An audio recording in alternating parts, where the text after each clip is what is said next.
Here this week, and we're excited to be in Salt Lake City. My colleagues and I will be here through Sunday, but we're with you today. And the title of this segment is Strategies for Reducing Workplace Bullying. We're excited to have two presenters today.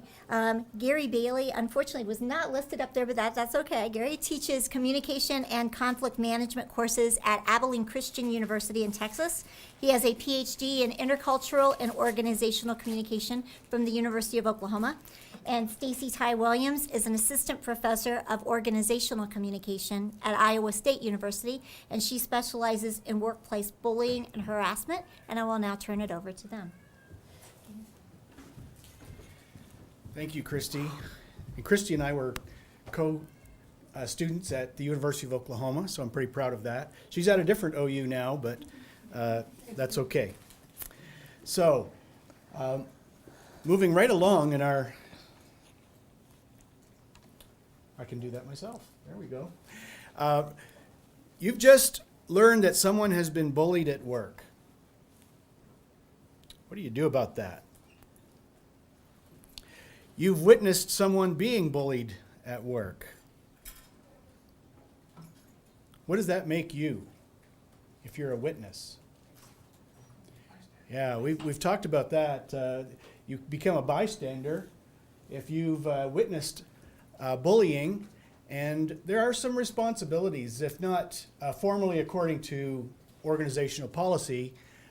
It's just the right thing to do, to not just allow yourself to be a bystander. Or you've learned that you've been a target of someone's bullying behaviors at work. It's kind of a scary place to be. Is that where you want to be? We never want to be in the place of being bullied. And sometimes people avoid being bullied by joining the bully. And so that happens sometimes. But do we know what bullying really is? We had an earlier session. We went into some detail. Some of you may have been here for the earlier session.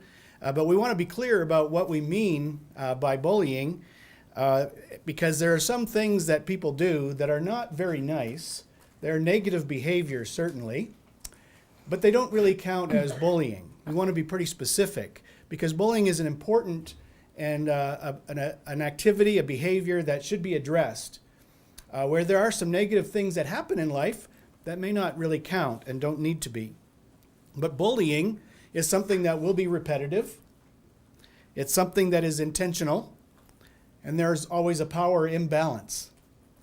So if it's just a power imbalance and someone says something that's negative, that doesn't mean you've been bullied. It's only been that you're bullied if it continues over time.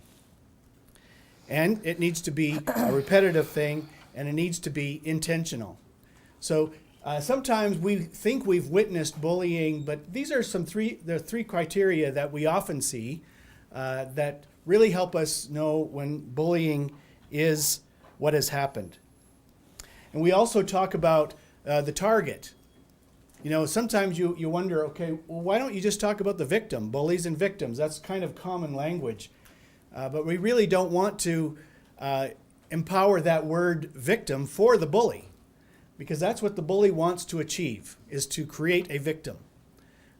What really is the case is that person has been a target of the bully's behavior.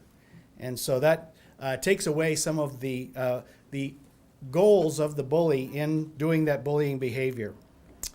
So as we move through this session today, some of our goals, three primary things that we want to accomplish. We want to talk first about the individual level responses, how we can respond at the individual level to people who have been the target or the instigator of workplace bullying. And there's a lot of different locations where bullying happens. Most often we talk about bullying in the schools, and middle school is a place where it is just rampant. Needs to be addressed there. But less commonly, we don't really often think of bullying that occurs in workplace, but it really needs to be. We don't have good laws to deal with it, but we need to have workplace policies. And more organizations are developing the policies that are needed to address bullying and make sure that we have a workplace where people can be safe, can be happy, can be productive. Because all of those things tend to go away when bullying happens. And it's not just between the bully and the target. A lot of people will be affected when bullying happens in the workplace. So beyond the individual level, Stacy's going to address some specifics regarding group or departmental level. Bullying and what do you do for people who have witnessed bullying from the department level, because those things need to be addressed not just individually, but there should be some kind of formal way that organizations can respond at that group level. In addition to that, we need to talk about how we can respond at the organizational level. So 3 kind of levels that we address workplace bullying. So, for individual level responses, did you know that about 1 in 4 people report being bullied? That would mean there's roughly 25, 26 people, 4 or 5 of you would be bullied. Somebody who is really suffering from somebody who has greater power, who is repetitively, with intention, trying to make your life awful. And so that really stands out. I mean, when you think of 4 or 5 in this room, not just saying that is what is happening, but that's the average, is there's 1 out of 4 people would report having experienced bullying. And so when you think that 1/4 of all of us have experience with bullying, it really means that we need to do something. We need to be people who can stand up, be the upstanders rather than the bystanders. Well, what do you think of being a target? You ever think, well, I could handle it? If I'm a target of bullying, I can stand up for myself. I can respond. Until we get into that situation, it seems like maybe we can handle it, but it becomes very difficult. How do you respond to a bully? Any ideas about what you would do if you were actually bullied? What would you say? What would you do? Anyone want to share? I think the first thing is to confront the situation, to say that it's unacceptable behavior and I need to stop it. Yeah, confront the situation. And then we ask the question about where and how do we confront? Because certainly you want to confront the bully, but sometimes the way that we confront the bully is actually playing the bully's game. Because we can respond emotionally in a reaction, fight back, and that is just giving the bully what the bully wants. They want to create a scenario where you are responding inappropriately, acting out. A lot of things in our society create that kind of environment. I see it frustrates me watching football when somebody will do something on the football field and then another person reacts with a punch. And the guy who does the punch is the one that gets the penalty. What about that guy who's in there trying to get that reaction? Seems like that should be penalized as well. But these are the ways that we experience bullying. It needs to be addressed. And there are ways that we can do that. We can do that with our language. We can respond more with reason than with emotion.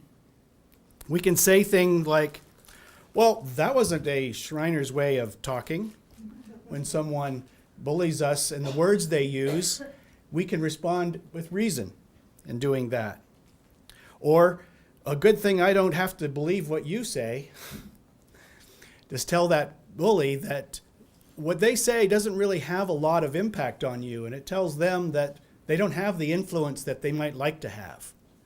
That's a way to stand up. But we don't always have the opportunity or the option or the know-how to respond appropriately. So it's good that we're here. It's good that we have this opportunity to talk through some of these things. Well, what is needed? For individual level responses, what are some things that are really needed in this environment? There's really 2 ways that needs are emerging in this scenario. There are needs for the targets. There are needs for the bullies. We often think that In response to negative situations, we penalize the offender, and we're just sorry that it happened to the victim or the target. But there's more to it than that. There are needs that could be met, that should be met in order for us to have a safe, satisfying, productive kind of workplace environment. So what do the targets of the workplace bullying need? Well, they need understanding that no one really deserves to be bullied, because that repetition, that intentional overtime experience of that power over me can really wear you down. It can start you thinking that, well, maybe I am kind of a fill in the blank. What is that person? What have you been called? There's a lot of words that can be very descriptive and ugly. Maybe the word is ugly. Maybe the word is incompetent. In the workplace, it can be very professional terms that are very degrading. You shouldn't be in this hospital. You just don't know what you're doing. Those kinds of things, and you may be very competent, but a bully can make you think otherwise. We need validation. You know, we tell the kids, look for the helpers. When there's bad things that happen, look for the helpers. Well, that's probably good news for us in the workplace too. Who's somebody that will validate you? We need that input, because when somebody's tearing us down, we need the people that will build us up. And that's going to be a good thing. We need an understanding of the physical and psychological toll that workplace bullying has on targets and their work productivity. This is something that supervisors really need to hear. We'll talk more about that in the next session. That when we experience bullying in the workplace, it is really hurtful for the whole organization. It's not just localized when that happens, because people talk, people are aware. And when there's a bully that is on the loose, I don't want to be bullied, and so I'm running scared. Or I'm going to side with the bully so I don't end up being bullied. We have that gang behavior. We need to have some way of taking care of ourselves. What do we do for self-care? That's an important thing to contemplate. How do we take care of ourselves? And I would add, how do we engage in other care? How do we take care of others who might end up being bullied? Are we keeping an eye open for those people to provide that validation, to provide that support? And beyond that, an advocate and a voice. Someone who will speak up. Someone who will take it to the right place. And hopefully there are policies in place in the workplace that will enable you to know what to do. What does the handbook say? There should be something in the handbook that addresses bullying behavior. There are needs for the target of bullying, but there are also needs for the bullies themselves. The bullies are in need, and sometimes we don't think about that, but they have needs as well. And when we try to meet the needs of the bully, we can help decrease, and that's a good strategy for helping us decrease the occurrence of bullying in the workplace. They need a clear explanation of what is and what isn't acceptable workplace behavior. They need a clear understanding about the consequences. What are expected disciplinary actions? What will happen to me if I engage in this behavior? And knowing that it's not just one time, because that can cause us to run scared. If in the trainings you do for new employees or for regular trainings where we talk about bullying, some people may be a little bit nervous about saying anything, doing anything that might have any negativity to it. And so everything is all just positive talk. Well, that doesn't end up being productive. How can we be corrective when there are mistakes? How can we be improving and supporting each other to be better and to do better? But if we're fearful of being accused of bullying, then that can be a problem. So we need to understand what it means to be a bully, and that not everything counts that way. And some ways of correcting can actually be supportive.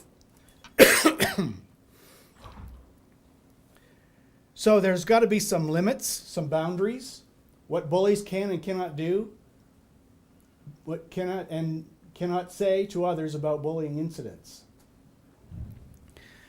Well, these need to be workplace policies, and it has to be addressed. And I think part of our problem is that we don't have laws that address workplace bullying like there is in some places for youth.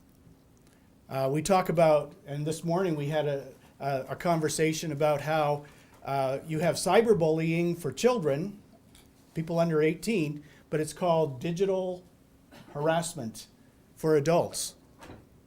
But it's still cyberbullying. But bullying, in any case, is a problem, and it needs some way to have it addressed.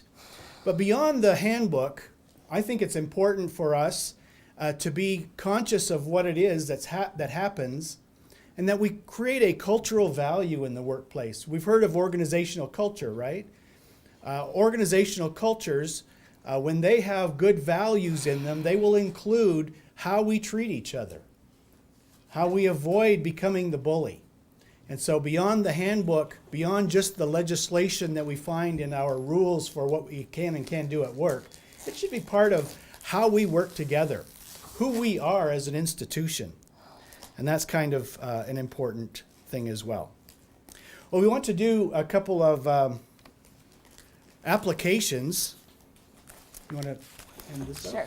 Yeah, we'll just start off with this first one, Lori's, and then we'll do the other one later, but they're both on the handout. So go ahead and pass these around quickly, and you can also read it up there as well.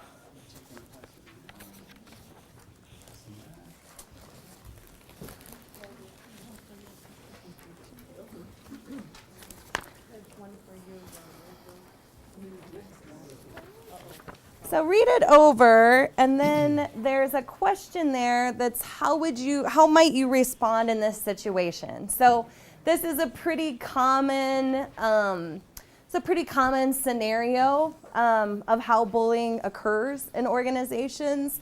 So it's not always these big verbal knockdown dragouts. It can also be ostracism as well. So you know that someone is intentionally not telling somebody about meetings to make them look stupid or to make them look bad, that they're not there or they're not prepared for that meeting.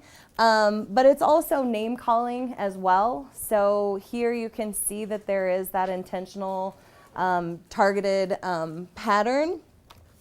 And there's that power imbalance that we've been talking about. So it's the direct supervisor who is bullying Lori. And so read it over, and at the end, you feel like you should do something, but what can you do as an individual? So you're a coworker, you're not a supervisor, you're not somebody who's in a position of power really, that you can sanction the supervisor's behavior, but what are some things that you can do at the individual level in these instances? So go ahead and chat about it with a neighbor maybe, come up with some strategies, and then we'll talk about it more broadly. Deborah, you have two there? Mm-hmm. I handed all mine. Good. How are we doing with time? Did I go Yeah. too fast or too slow? I'd say Or too right slow, on? a little too slow, because we've got a half an hour left to get through 2 more levels and another activity. Okay. And just make sure we stay on, so we're going to talk about organizational culture and the organizational part, so, but it's okay.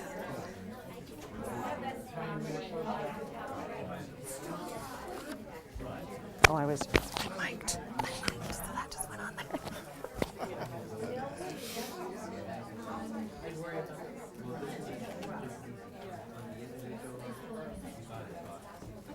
That's your turn, Amy.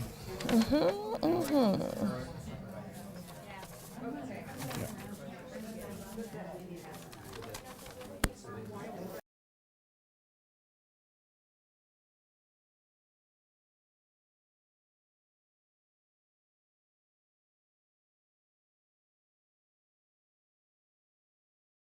Okay, it seems like things are dying down a little bit in terms of conversation. So, what kinds of things did you talk about, or what strategies did you come up with at the individual level of something that you could do As a bystander, at this point, you're a bystander, right? You're witnessing it, you know what's going on, but you're not doing anything. So what are some strategies you could implement? Yeah. I think the first thing is not to participate with the supervisor in perpetuating those things, and then to friend Lori, and know that she has support, and then possibly just kind of report it up the chain of command. Absolutely. Report it. Absolutely. That's great. I think when people think about upstanding, they think about these big, bold moves that they stand up to the bully and they say, you're not going to treat this person this way anymore, or whatever the case may be. And a lot of people are uncomfortable with those kinds of confrontations. And so I think it's really important that people who do experience or witness these things, that even behind the scenes support can be very, very helpful. So in my research, one group of people created weather reports, and basically they would IM each other, letting them know what the climate of the bully was. And so they would say sunny or hurricane level winds or whatever, just to kind of give, yes, just to give one another some sort of system so they knew what type of mood their supervisor was in, so that they could be forewarned and try to avoid this person. So it sounds kind of silly, maybe in some ways, but it's behind the scenes support is one way that can be very, very helpful. In other instances, glances, letting people know that they can come and talk to you, because that validation is something that targets of bullying really, really need and want, that they're not crazy, right? Because this isn't something that should be happening in the workplace, right? We think of bullying as something that happens on the playground, right? And so if you say I'm being bullied or I'm being treated, well, you're a grown-up though. Don't you think that you can probably figure it out? And the problem with that is that if parties could figure it out, they would, right? So that's excellent. What are some other strategies you came up with? Yeah. In my job, I've noticed that you document everything that you see. So you write down what you hear her say about her. Write down how she appears on a certain way. All of those things, so that I guess in a way you have ammo when you do approach someone above you to say, hey, in writing on a specific day, I have all these things that happen. Absolutely. If you want to take it up the chain of command, documentation becomes crucial, right? Because you have to have evidence and proof, right, that these sorts of things are happening before people in positions of power to intervene can actually do something about it. Absolutely. So as a bystander, yes, support people, but then also keeping that documentation for yourself so that you can later do something about it if you decide down the road it's something that you want to pursue. Pursuing it can also be a scary thing, and we'll talk about that here in a little bit at the group departmental level. Yeah. Do you know, but if this person controls whether you get a raise, whether you get crappy hours, whether, yeah, you really kind of take it. That's what tends to happen, right? Yeah? Or, in my case, I think I became the bully. Because I was sick of it, so you get right in their face. But then I noticed they went for people that surrounded you. Yes. I can't see a win here. It was terrible.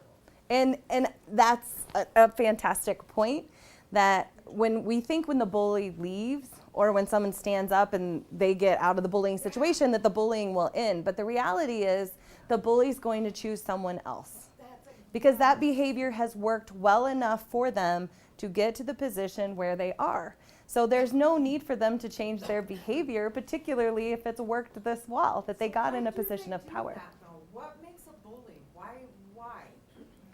Well, what do you think? Why does a bully bully? Why does a bully bully? I just don't get what the fun is. Yeah. I think they're insecure. Okay, part of it's insecurity. Sometimes bullies see targets as being a threat. Another reason is its power. Just like any other, toxic relationship, there's a power dynamic. It's how do we keep control? I want to have a control over my environment, and so I want to bring others under my control, and that's one way to do it. Mm-hmm. Absolutely. Absolutely. Yeah. Yeah. I do think, even as coworkers, we need to encourage the person who's being bullied to go discuss it with the human resource department, see what resources are available for them, maybe even for coping, not even necessarily for pursuing disciplinary, but to actually, and actually though to get it kind of on file. Mm-hmm. I think that's a piece. I don't think bullies, even if they're your supervisor, are untouchable. Mm-hmm. That kind of moves us to the group Yeah, level. yeah. Let's move on to the group level where we can talk about some more of these dynamics because, as we said, it is a power dynamic, right? A power imbalance of some sort. And so Gary talked to us about that individual level of what we as targets can do and what bystanders can do.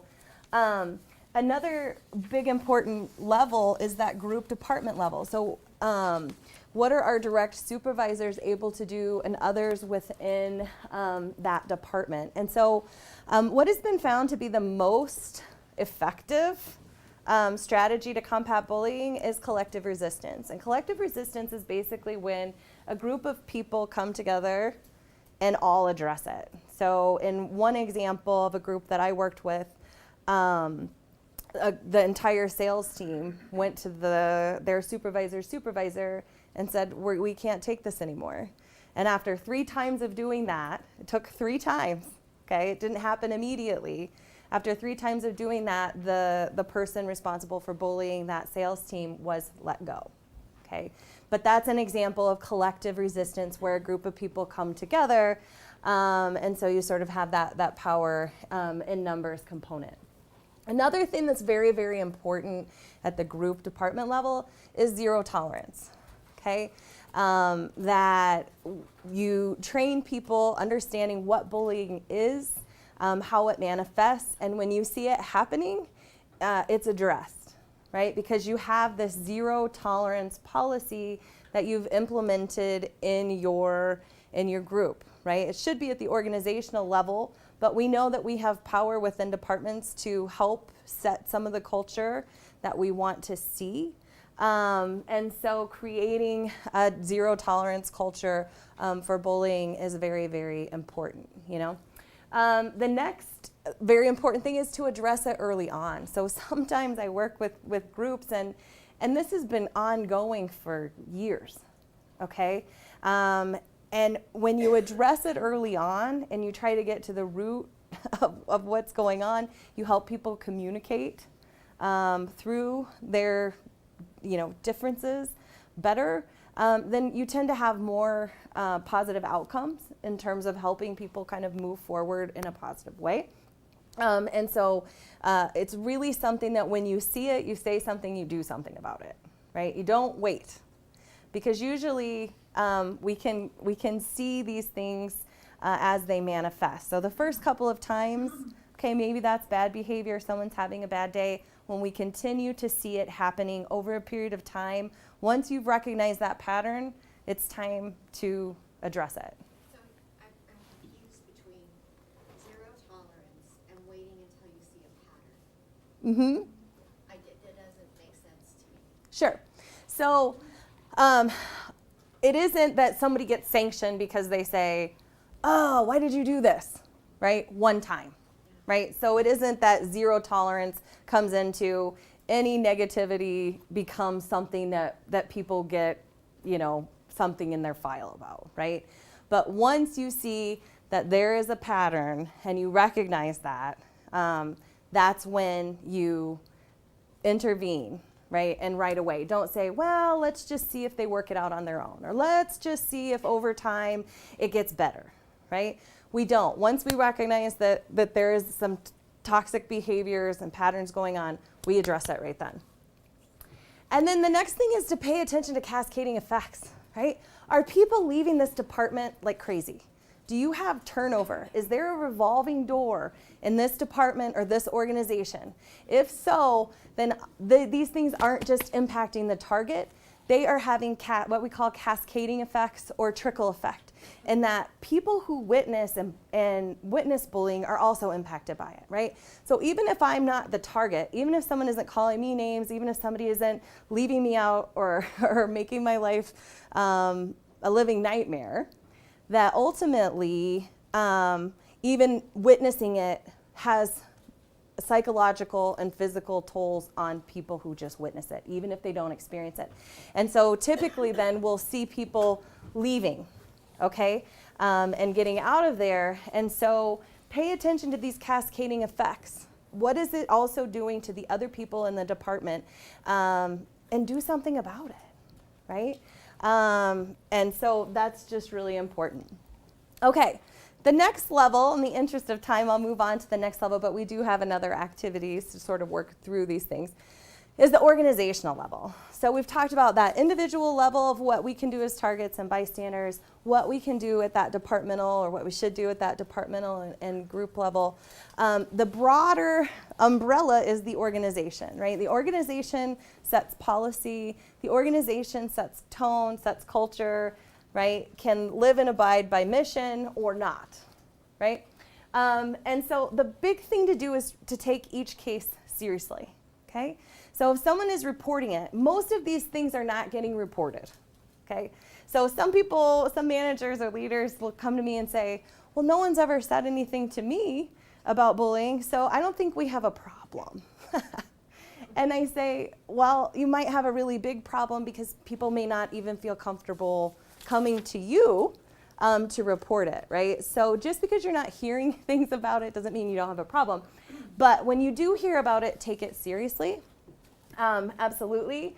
Get human resources involved and develop strong policies. So many policies that we have in organizations, as you know, are very strategically ambiguous, right? Which means that they're sort of worded in a way that there's a lot of wiggle room, right? And there are a lot of reasons for that. But if you really want to crack down on bullying in your organization, you have to develop strong policies. And I know at Shriners you all have a policy here. Some organizations really don't, or they lump it under harassment policy. So that's important to remember. The next thing is to train managers on how to deal with it, okay? We can give you these tips all day long, but until you actually try to communicate your way through these types of situations and scenarios, it's tough, right? We don't like messy conversations. We don't like difficult conversations. It's hard to kind of get involved in very toxic relationships and experiences that people have.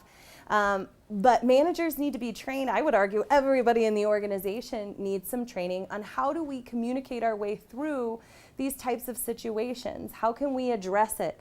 What are proper responses, right? And actually developing those communication tools.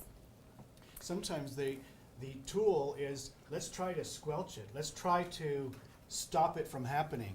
Let's kind of avoid this situation and move on. But that's really not the answer. Right, We want to work through it. Find the communication that we can work through and get to the other side.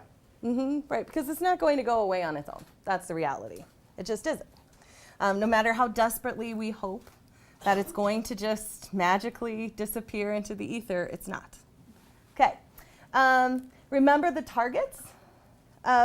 So what we have sometimes is bullies who are constantly complaining about targets.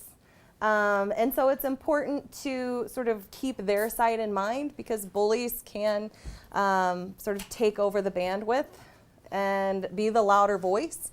Targets don't tend to be very assertive. And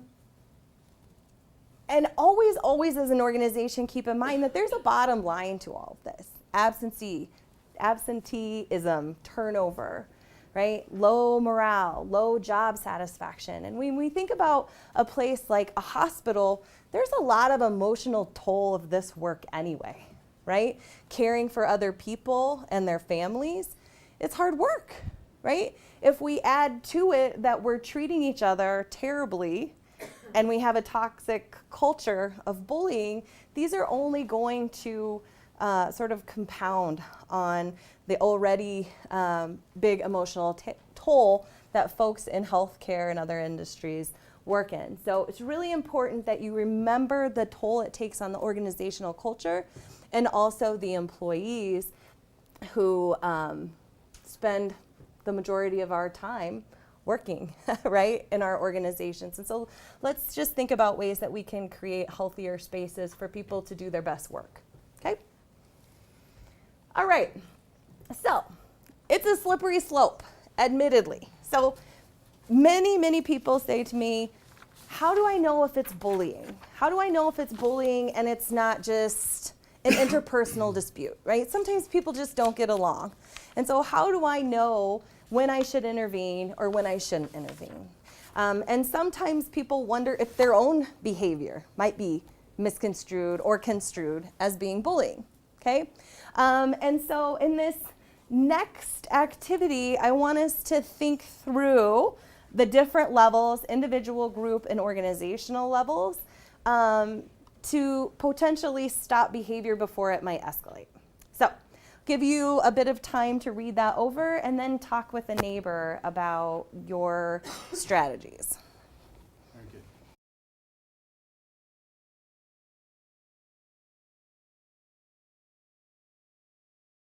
Okay, excellent. A lot of good discussion, it sounded like. So, what could or should Mike do? Mike, you should just ask somebody, hey, am I not being cool? He needs some Valium. Okay. Okay, we don't recommend drugging people. But absolutely ask, right? If you're worried about your behavior, find someone you trust within the organization and ask, right? We're very afraid to get this kind of feedback, but if you yourself are kind of reflecting on, concerned about, ask somebody and say, I want your honest feedback, right? So that's one thing. Well, at the beginning, is this really bullying? I mean, do we know that for sure? Or could this be something else? I mean, we kind of make that assumption, but it may not be real bullying unless it has those criteria there. Maybe they just don't like me. Mm-hmm. Could be a personality thing. Yeah, your personality. Yeah, could be. Could be. So more information if you were going to pursue it more deeply would be needed. That's the role of HR or a leader to ask those kinds of questions to get that information. But for him, if it's something that he in his mind is concerned about, ask, right? Get some feedback. What could or should Mike's coworkers do here?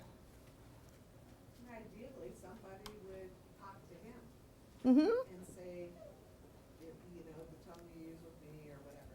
I mean, ideally, somebody would just directly share feedback with him.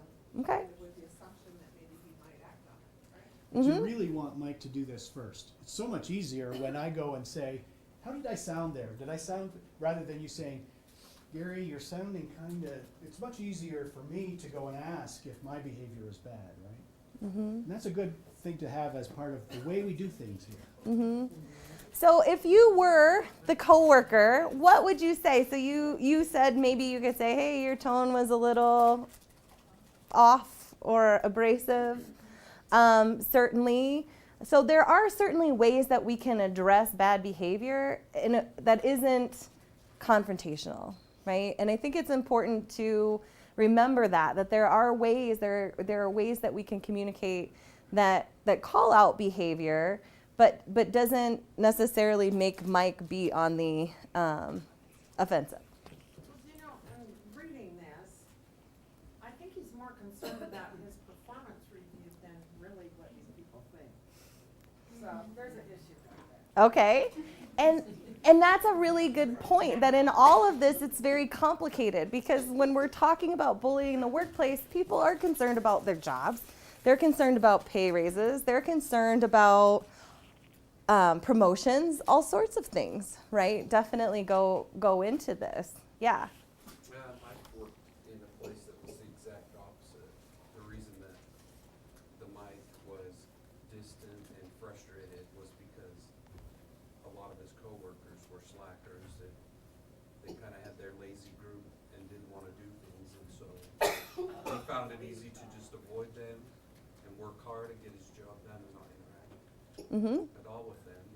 And so it took a discussion between the group to say, hey, I'm mad that I'm the one pulling all the weight here and you guys are shopping online or whatever. To call out their behavior as well, and then things got better. Absolutely. And when we create environments and cultures where people are comfortable with each other, then it makes these kinds of conversations a lot easier. But ultimately, you know, you're more limited at the individual level in terms of what you can do. At the group level, there are more strategies. And at that organizational level, obviously, there are more things that you can really do to intervene here because of those different power dynamics. And so if you are experiencing it in your organization, or you are a supervisor or a leader within the organization, I think it's really important that you kind of get to the bottom of these different things. Why are they happening? And then, you know, sort of create that culture and develop these responses. So I have a question for you. Mm-hmm. And this wouldn't be me, but I have a lot of coworkers I know that they're put on the spot and Mike says, you know, does Mike come across as harsh? He's likely to say it in a harsh way. And then I'm going to be intimidated. I'm going to go, oh, no, not at all. Right. Mm-hmm. Absolutely. And that's why to say, I'm going to go, oh, no, right. So, like, what would you say to those of us who might respond with an, oh, no, even if he asks, because he's going to ask in a way that's intimidating? don't. Right? So give an honest answer. So, and if you are a Mike, if you're concerned that you're a Mike, say to them, I want an honest answer, because But how this do we is something get I'm to the working to point- prove of it. For those of us who have been socialized that we can't be honest or that we feel intimidated, how do we get to the point that we can say? Bring support. You have a voice, right? Get two or Yeah. three others to surround you. Yeah, support, and also I think practice. I think that's the biggest way to develop these communication tools, is to think about, what would I say or do in this situation? What might I say or do in this situation? And the first group talked about role playing with your kids, role playing with a trusted friend or a coworker. So this person is constantly doing this to me. What do I say? What do I do? And you role play with each other. So that support, having coworker support, or if you don't have supportive coworkers, a trusted friend or a family member, that you can kind of develop that agency and that ability to say, actually, yeah, you are coming across. I know you like excellence, you like high performance, and that's great. But maybe you could say it in this way instead, or maybe you could address it less publicly, right? So you can save people some shame and embarrassment. I think too, you can also use the phrase "I feel" instead of "you." Mm-hmm. Instead of saying "you come across as being harsh," like rephrasing it as "I feel you may be harsh." Doesn't like put blame on the person you're talking to. It puts blame on yourself, because you're the one that's feeling it. Mm-hmm. So sometimes I don't like conflict. I'll go hide. Mm-hmm. But I feel like I said Yeah. a lot, as you can tell, and I practice that. So like talking to my kids and talking to my husband. You know, if I disagree with my husband, which happens daily, I start that conversation with like, I feel like you should pick up the clothes off the floor instead of go pick it. You know, like. Mm-hmm. And we call those I messages versus you messages, and that's excellent. Yes, I feel, or I know you love excellence.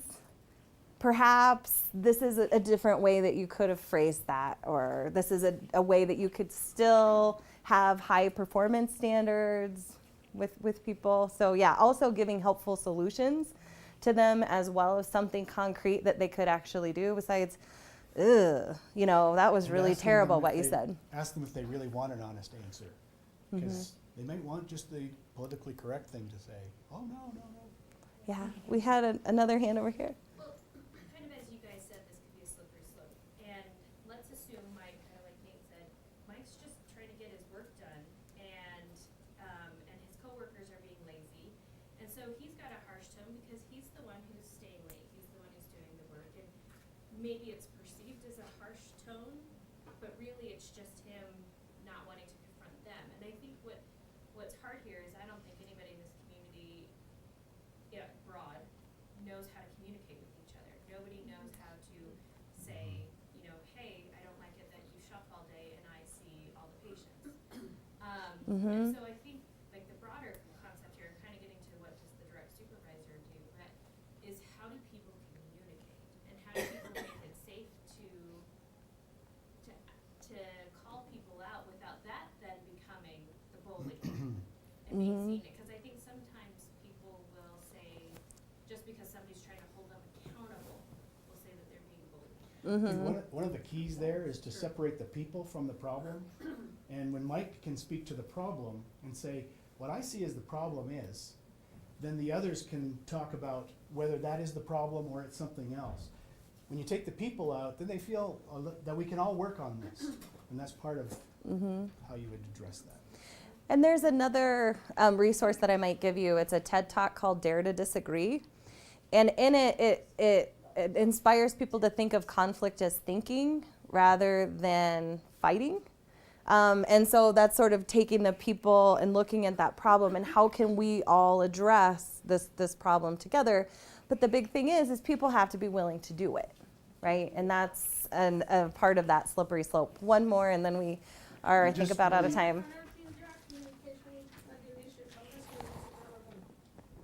we can communicate, but we don't know how to listen. We just listen, or we just have a selected listening.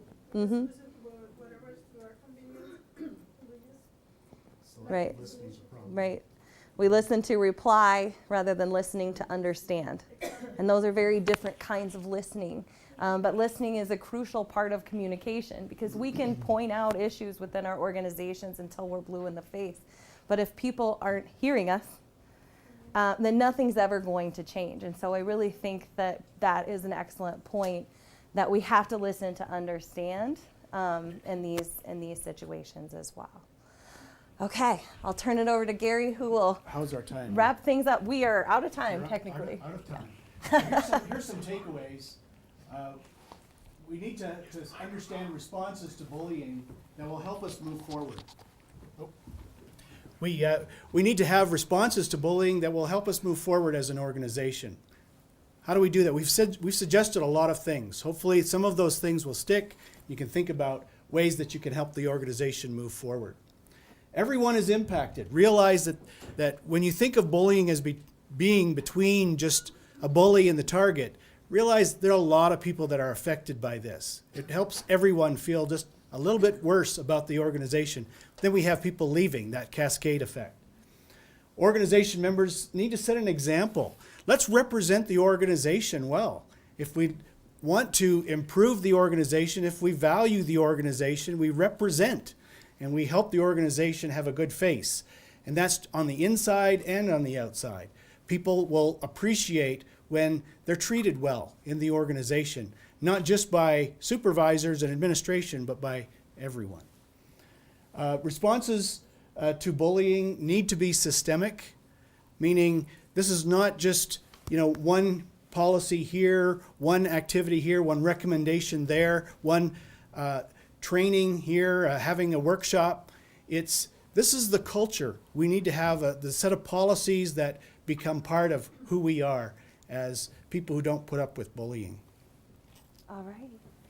So that is all we have for today. In the next session, for those of you who are interested, we're going to do a deeper dive into leadership and what leaders can do. So this one was sort of that multi-level approach. The next workshop is going to be specifically focused on the role of leaders in creating bullying-free workspaces. So thank you all for your participation. Oh, and Jennifer would like us to hand out some evaluation forms. So if you could take just a minute or two. Oh, and the final session is going to be on bullying specifically in healthcare. Because as most of you probably already know, that often in our helping professions, we have the highest instances of bullying. So teachers, nursing, social work, those types of professions. And so the last one is going to be kind of diving deep into why it happens in healthcare. Anybody else need an eval form?